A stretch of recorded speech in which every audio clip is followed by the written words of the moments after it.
You have been particularly scathing in your ads against the other candidates up here on stage tonight. Do you agree with Governor Huntsman that these attacks should be abandoned? Well, they should be abandoned if you're not telling the truth. But if you're exposing a voting record, I think it's quite proper. There was one ad that we used against Senator Santorum, and I only had one problem, is I couldn't get all the things in I wanted to say in 1 minute. But, you know, we mentioned No Child Left Behind, and that he supported deficits ×5, raising the national debt, and that he voted for prescription drug programs, and as well as he voted against right to work. And I could have added, you know, things like he voted for Sarbanes-Oxley. So my only regret is that I couldn't get enough in that 1 minute that I should have. Congressman Paul. South Carolina has 7 major military bases and thousands of people employed in the defense industry. But you want to make major cuts in defense spending, several $100 billion in the coming years, that inevitably would cost South Carolina jobs. What do you say to people in this state who worry that your military plans would hurt the national security and cost South Carolina jobs? I would say your question suggests you're very confused about my position. I want to cut money, overseas money. That's what I want to do. I want to cut military money. I don't want to cut defense money. I want to bring the troops home. I'd probably have more bases here at home.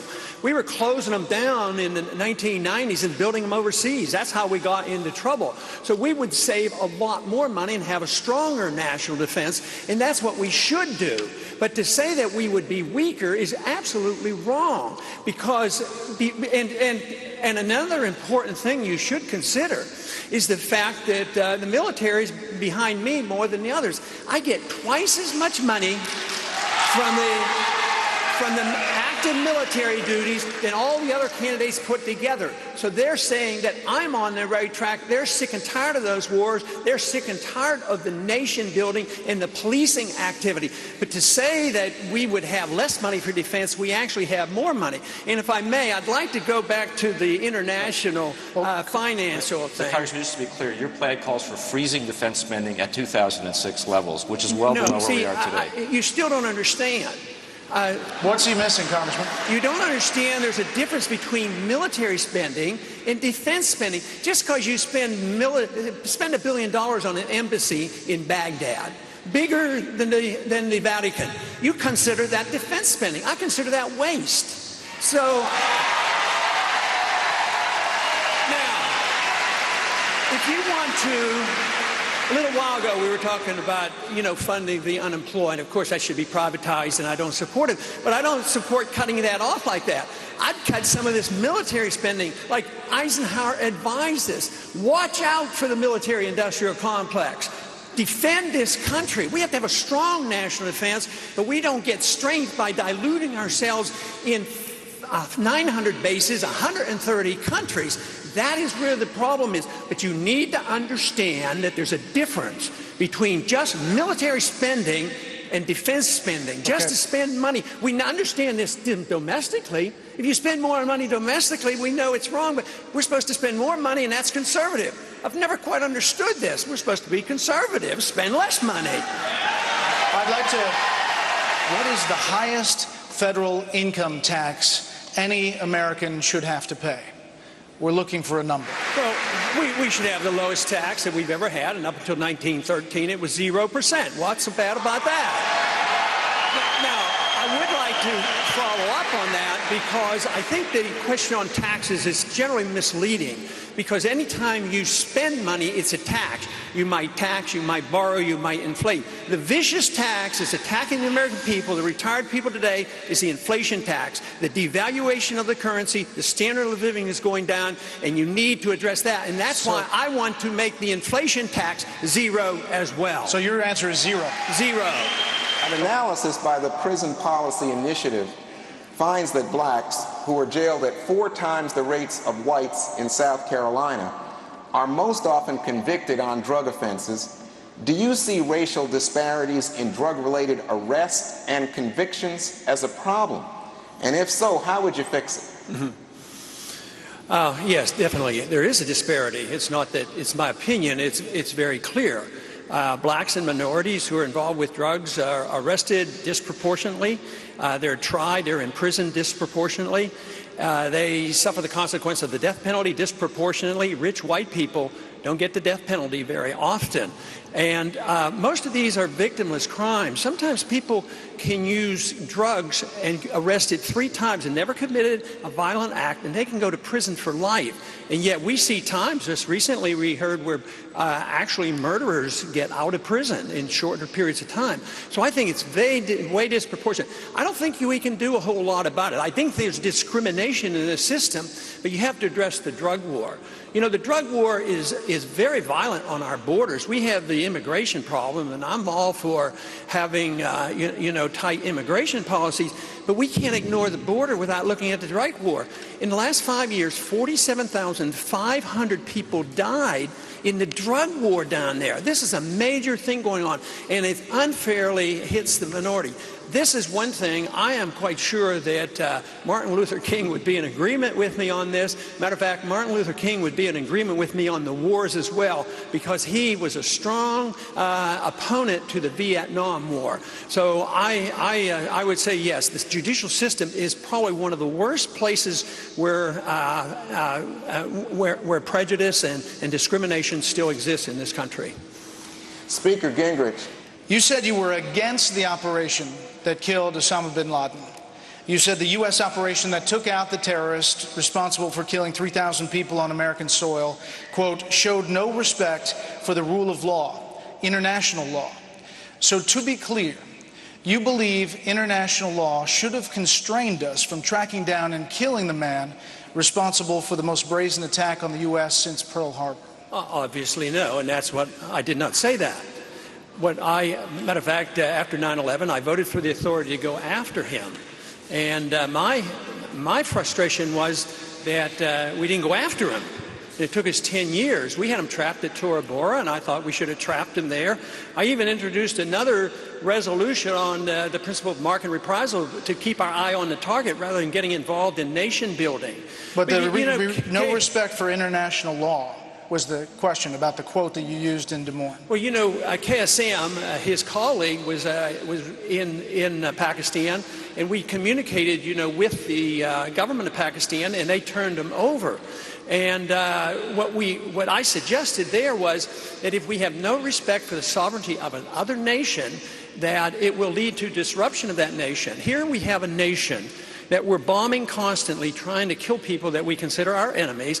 At the same time, we're giving the government of Pakistan billions of dollars. Now there's a civil war going on. The people are mad at us, but yet the government they're getting money from us. And I think it's a deeply flawed policy. But to not go after him, and if I voted for the authority, obviously I think it was proper. But once they waited 10 years, I don't see any reason why they couldn't have done it like they did after Khalid Sheikh Hamad. And that would have been a more proper way. Now, if somebody has somebody in this country, say a Chinese dissident comes over here, we wouldn't endorse the idea, well, they can come over here and bomb us and do whatever. I'm just trying to suggest that respect for other nations' sovereignty, and look at the chaos in Pakistan. Sure. Now, we're at war in Pakistan, but to say that I didn't want him killed and didn't vote for the authority, I just quoted from your radio.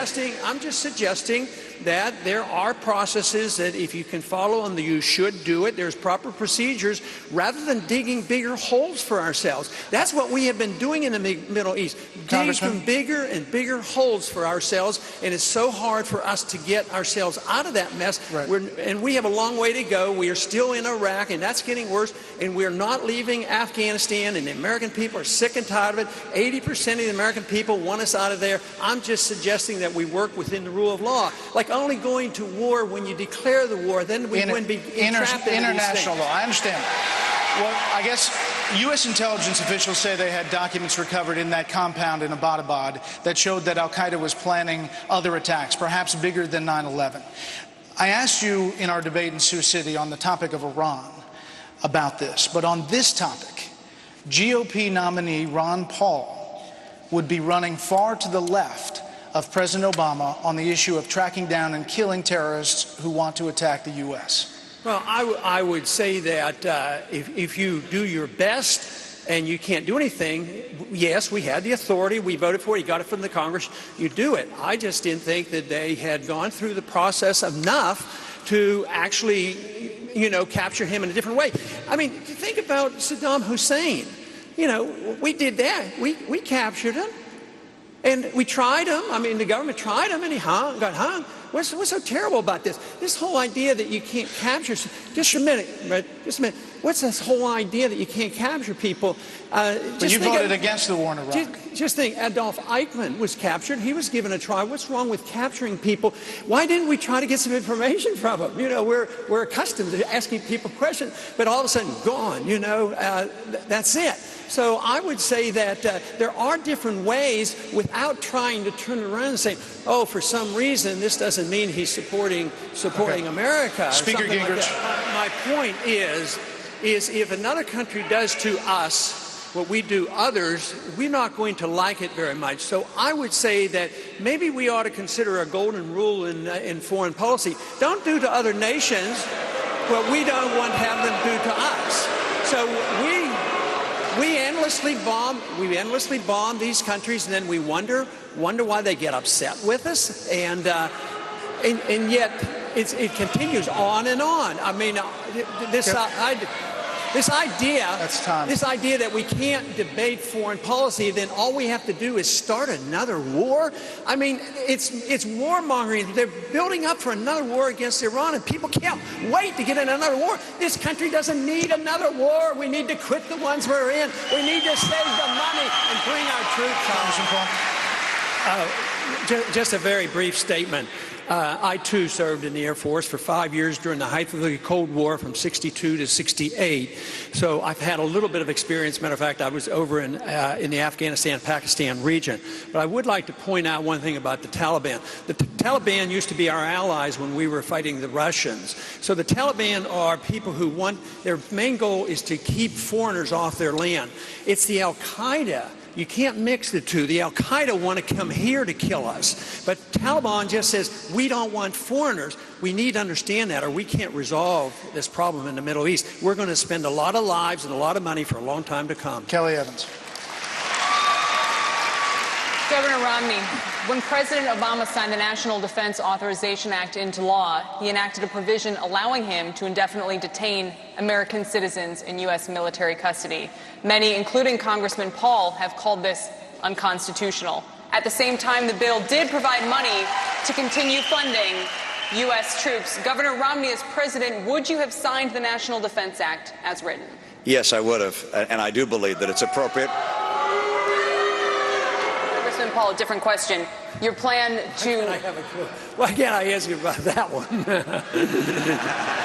You were included in the question in the first place. Do you want 30 seconds to respond to this? I need a minute. No, I think we're going in the wrong direction for the protections of our liberties here at home. They're under deep threat. The Patriot Act has eliminated the Fourth Amendment. We now have a policy of preemptive war. You don't have to declare war, and you don't even have to have an enemy. We can start the wars. That's what preemptive war is all about. Now, with the Military Appropriation Defense Act, this is major. This says that the military can arrest an American citizen for under suspicion, and he can be held indefinitely without habeas corpus and denied a lawyer indefinitely, even in a prison here. Let me give you one statistic. You're worrying about all these, where we're going to try people, where are they going to do? We have to do it secretly because our rule of law is so flawed. We have arrested 362 people related to Al-Qaeda top operation. 260 of them are in prison. They've been tried and convicted. So don't give up on our American judicial system so easily, I beg of you. Kelly. Here's a man that would have wiped out the Second Amendment if his vote would have been carried the day. Congressman Paul. Hardly would that wipe out the Second Amendment. But the jurisdiction is obviously with the state. Even when tort law is involved with medical malpractice, which is a real problem. Now, our governor worked on, and our state has done a little bit on medical liability. I think that's the way it should be handled. You don't have national tort law. That's not part of the process. That should be at the state level. So to argue the case that does away with the Second Amendment, when I'm the one that offers all the legislation to repeal the gun bans that have been going on, automatic rifles, everything else. I mean, I've introduced legislation like that. So that's a bit of an overstretch to say that I've done away with the Second Amendment. This is where our Constitution disappears. It's nibbled away. So, well, I can give up on this, and therefore I'll give that, and so eventually there's nothing left. But no, tort law should be a state function.